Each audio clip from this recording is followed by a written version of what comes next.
ensemble. Mais souvent, on veut pas refuser d'accepter son tort. Non, je ne vais pas demander pardon. Ou bien c'est moi qui ai raison. Il faut que forcément, il demande pardon, ou bien il demande pardon. Sinon, je suis sur ma position. Si je suis sur ta position, on ne peut pas être ensemble.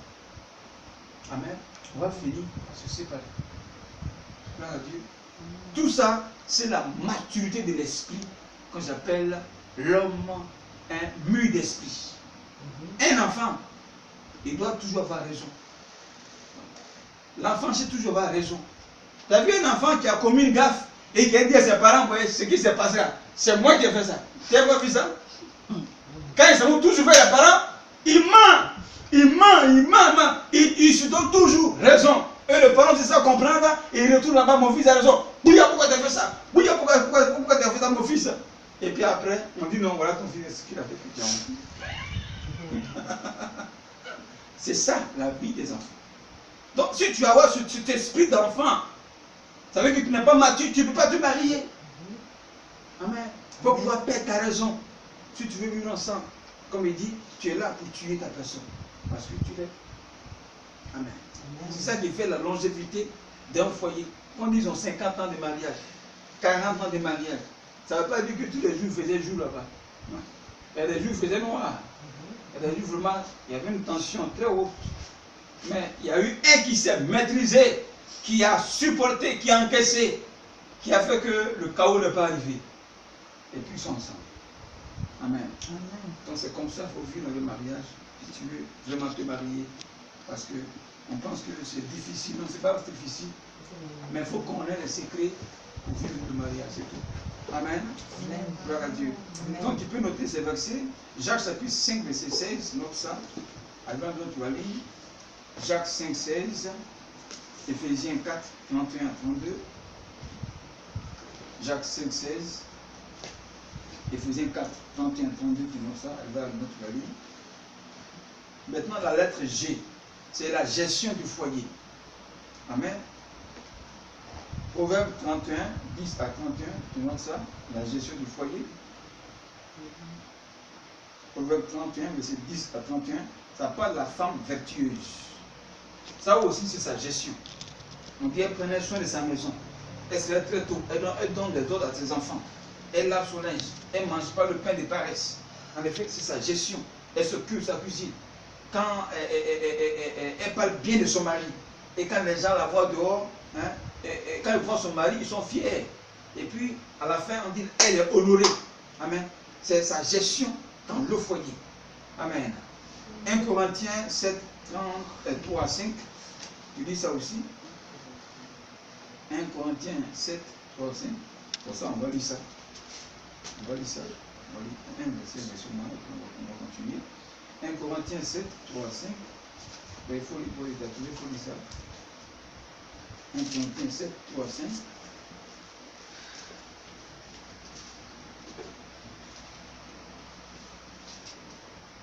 Un côté 7.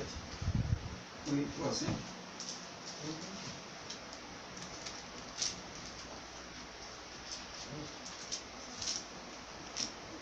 Corinthiens 7, 3 à 5 ans. Que le mari rende à sa femme ce qu'il lui doit. Et que la femme agisse de même envers son mari. La femme n'a pas autorité sur son propre corps, mais c'est le mari.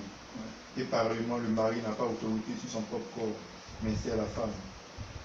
Ne vous privez point l'un de l'autre, si ce n'est d'un commun accord, pour un temps, afin de vaquer à la prière, puis retourner ensemble de peur que Satan ne vous tente à votre incontinence. Amen. Amen.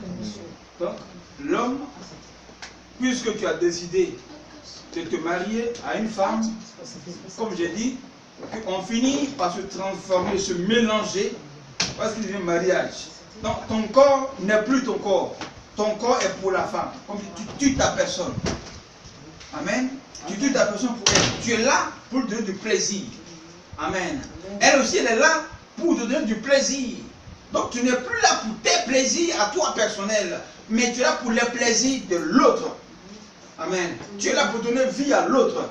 Tu es là pour donner de la joie à l'autre, mais tu n'es pas là pour ta joie ni pour tes plaisirs. Donc, tu ne dépends plus de toi. Amen. Amen. Afin que d'un commun accord, Satan ne vienne pas vous tenter. Amen. Sinon l'autre peut aller au dehors pour chercher du plaisir. Gloire à Dieu. Voilà. Donc ici, c'est la gestion du foyer. La gestion du foyer commence par la gestion de notre corps. Amen.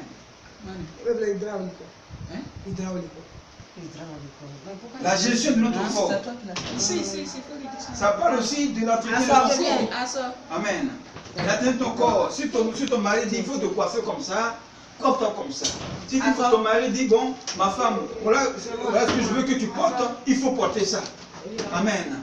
Si la femme dit mon mari, je veux que tu portes cette chemise là, ça me plaît, il faut porter ça. Amen.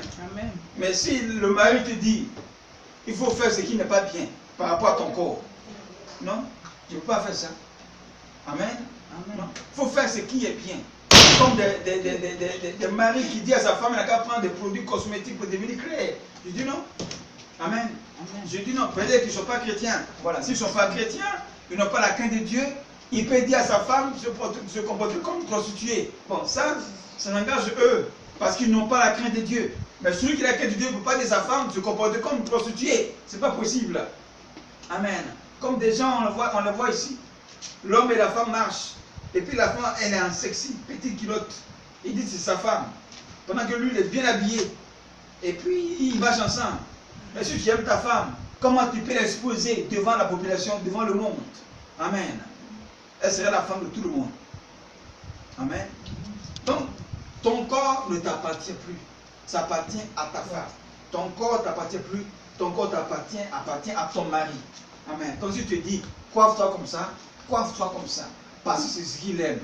Pourquoi? Parce que dans le premier jour, c'est dans ça que tu étais et puis il t'a vu. Amen. Oui. Tu t'es coiffé comme ça, c'est ce qu'il a plu chez toi et ce qu'il a fait qu'il t'est marié. Donc continue à te coiffer comme ça parce que c'est ça qu'il aime. Si tu t'habilles en robe et qu'il aime les robes, quand tu portes les robes, il faut t'habiller en robe. Amen. Voilà, moi j'ai dit la capoter robe. Il dit, il a choisi un modèle robe, il a coudre. Il a choisi un modèle robe, il a coudre. Amen. Voilà. Ton corps ne t'appartient plus. Amen. Il a cousu la chemise, il a dit non, les manches là sont un peu gros. Elle dit non, c'est bon. Amen. Donc, en effet, c'est comme ça. C'est ce qui fait l'amour. Donc, ce que j'aime là, sur moi là, c'est ce que je veux que tu portes. Ce que j'aime sur moi, ce que je veux que tu mets sur toi. Ce que j'aime, c'est ce que je te donne. C'est ça l'amour un peu. Amen. Mais si tu portes ce que je n'aime pas, l'amour là, je le refroidis. Amen. Si tu dis donne-moi, on est couché, donne-moi, tu vas me donner, ça refroidit. Gloire à Dieu. Amen. Donc c'est un peu ça la gestion du corps. C'est ce que j'aime que je partage avec toi. C'est ça la gestion. Dans le foyer, la femme a sa gestion dans la cuisine.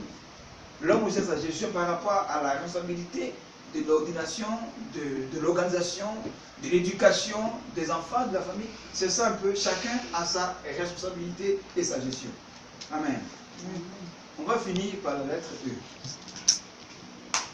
C'est échanger ensemble les idées. Voilà. Il faut échanger les idées.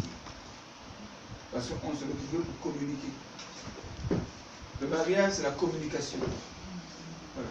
Ça commence par la communication. On a croisé, certains croisé des femmes dans des avions, voisins, bonjour, bonjour, communication. On s'est croisé dans la rue, quelque part dans le train, bonjour, bonjour, la communication. On se croise quelque part dans un mariage, bonjour, bonjour, la communication.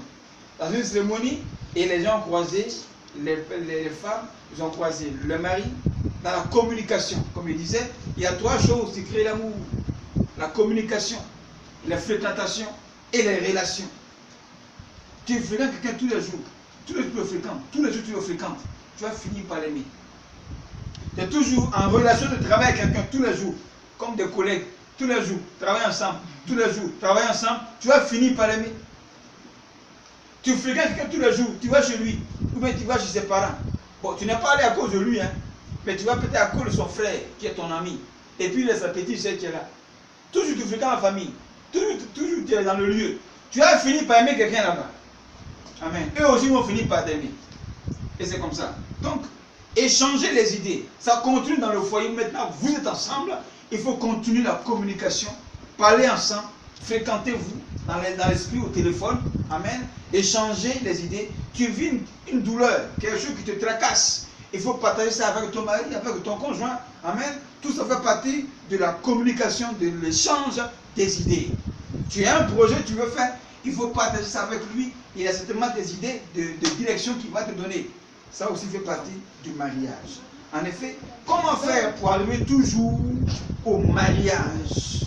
Amen. Comment faire toujours pour arriver aux choses mises ensemble? C'est ça, échanger les idées ensemble. Mais quand on ne change pas les idées, on ne se fréquente plus en esprit par rapport à la communication, il va y avoir séparation. Amen. Voilà.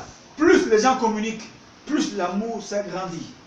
Même sur Facebook, si quelqu'un, tu envoies un message, sur WhatsApp, tu envoies un message, des jours, des mois sont passés, ou bien tu constates que cette personne-là ne t'a jamais envoyé quelque chose comme message, tu finis par le supprimer, ou bien je mens. Hein? Je mens? Non. Il y a les amis sur Facebook, ils t'envoient un métier, tu as répondu. Bon, un jour tu envoies un message, il n'a pas répondu quand 6 mois, 1 an sont passés. Tu gardes toujours son numéro de téléphone dans ton téléphone, ou bien sur Facebook. Tu supprimes, non? Pourquoi? Parce qu'il n'y a pas de communication. C'est pourquoi Facebook dit, avant d'envoyer un métier à quelqu'un, est-ce que tu le connais? Ou bien? Voilà. Il te demande si tu le connais. Si tu le connais, ça veut dire qu'il y a communication entre vous déjà. Donc vous pouvez continuer à communiquer ici sur Facebook. Mais si tu ne connais pas, ça veut dire qu'il n'y a pas de communication entre vous. Donc vous allez parler de quoi? C'est pourquoi Facebook surveille la communication des gens. Quand vous communiquez, parce qu'ils savent que vous ne connaissez pas. Et quand ils constatent que votre affaire commence à parler d'argent, d'escroquerie, eux-mêmes, ils interrompent automatiquement la communication. Tu as bien vu ça? Ils ont commencé à faire ça maintenant. Hein? C'est surveillé. Quand ils constatent qu'il y a une affaire de business et d'argent, que l'autre, quelqu'un commence à engager, il supprime, il coupe en même temps tout. Et puis il dit que l'autre, ils ont un mot là. Ils ont un mot là. Que la communication, bon, ils ont un mot là. Et puis ils arrêtent ça. Amen. Et que la communication est très importante. Amen. C'est très important. Donc voilà un peu ce matin, et vraiment les secrets, les 7 lettres du mariage que chacun doit avoir comme bagage de formation pour entrer dans le mariage. Il faut se former avant de se marier. Et Dieu nous forme par les choses de la vie. Et c'est ça qui nous prépare au mariage. Si tu n'es pas formé, que tu te maries, tu vas divorcer, tu vas te séparer, ça va t'ennuyer. Et quand tu seras prêt, tu te remarieras. Mais tu viens d'échouer. Amen. Amen. Donc on va se lever et nous allons prier.